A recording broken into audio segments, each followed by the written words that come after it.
So, coming back to my questions, I'm sure the listeners of Vicky My Friend would like to know the ways or techniques towards smart rather than working hard besides the situation that you have just explained just now. Yeah. I'll give you some. Actually, there's a lot. If you, Okay. this is something really common. If you Google on the internet, they have a lot of suggestions on this. But Okay. I would like to focus on a few of it. Okay. So first, you have to have a goal. You keep focus on your objective. You have to ask, what is the objective of doing this thing? And what is the result, or what is the outcome that you expect from this? At the end of this task, what is the result? Now, this again, say for instance, in my case, that's why you have to have a good relationship with your boss. You have to make sure that you are doing the things that he wants you to do. Be clear of the objective. For instance, when I was a trainer, then in Petronas, so you know that how many programs that you have to deliver for the year, what is the magic number, who are the clients that we have to approach, so that kind of thing. So again, ask yourself, what is the objective and what is the result that you want at the end of this task. Be very clear of your end in mind. And then the second one is you be creative. Do not bog down with the conventional, normal way of doing things. Be very creative. Make use, leverage on the technology or whatever to produce a better result, a more impactful result, and all those kind of things. Yes, some of my colleagues would say that, I'm not used to this, all these gadgets and technology, everything. Like it or not, you will have to try to do that. Okay? Be creative while remaining purposeful at the same time. And third one is focus on what counts. The 80-20 rule, Pareto's rule. Spend 80% of your time on 20% of your job that will produce 80% of the result. Now this again, you will have to either brainstorm with yourself or sit down with your boss. Again, very important that you always discussing with your boss to make sure that you're doing the right things and do it right. So focus on the things.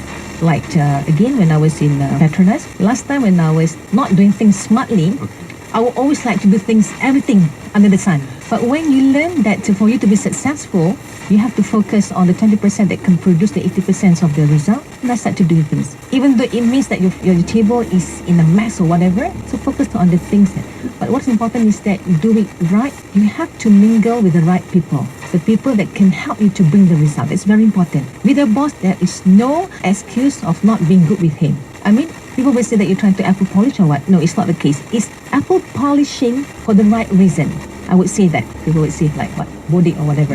You're very clear of what to achieve. So mingle with those that can help you. Take advantage of the technology. Mingle with those support staff who are very good in technology, all those kind of things to get it. And fourth one is know what is expected out of your job. This is very important. Know what is expected while you know what is to be achieved. You know what is the KPI, whatever. But then remember that result must be viewed from your boss perspective. Very important. Sometimes you think that this is the right way to do. You have to again make sure that this is the way your boss wants it to be. You always have to make sure that you do it the way your boss wants it. If you want to be in his group, want to be there to make success, you have to make sure that it's in his perspective. And then manage your time well. This is something very common. Take time to think and plan activities. It's important. That one I don't have to say much. Everybody knows that. It's something very important. Something very common but not commonly practiced. Lastly, know yourself. You must know what is your strength, your weaknesses. For instance, your boss gives you the report and you know you're weak in that. So again, you need to improve that. Mingle with somebody who can help you to improve on how to come up with a good report. Sometimes it even means if you don't like what you're doing, you have to sit down. I've been doing this a lot. I've been changing job a lot because I really want to make sure that what I'm doing is really giving a big impact to myself and other people. Maybe you can sit down with the boss and tell him that you don't like to do this part of the thing, so you like to do something else or whatever. So that means discuss it with the boss. And there are many other ways. But the most important thing is that the smart way is to make sure that whatever you do, connection with people is very important. Environment with people. You must have good relationship with everybody. People at the top and also at the bottom, including the gardener, the security. You never know when you need their help. But most important thing is that have a good connection, good relationship with Allah. Submit to Allah because He is the one who's going to make sure that you will achieve success.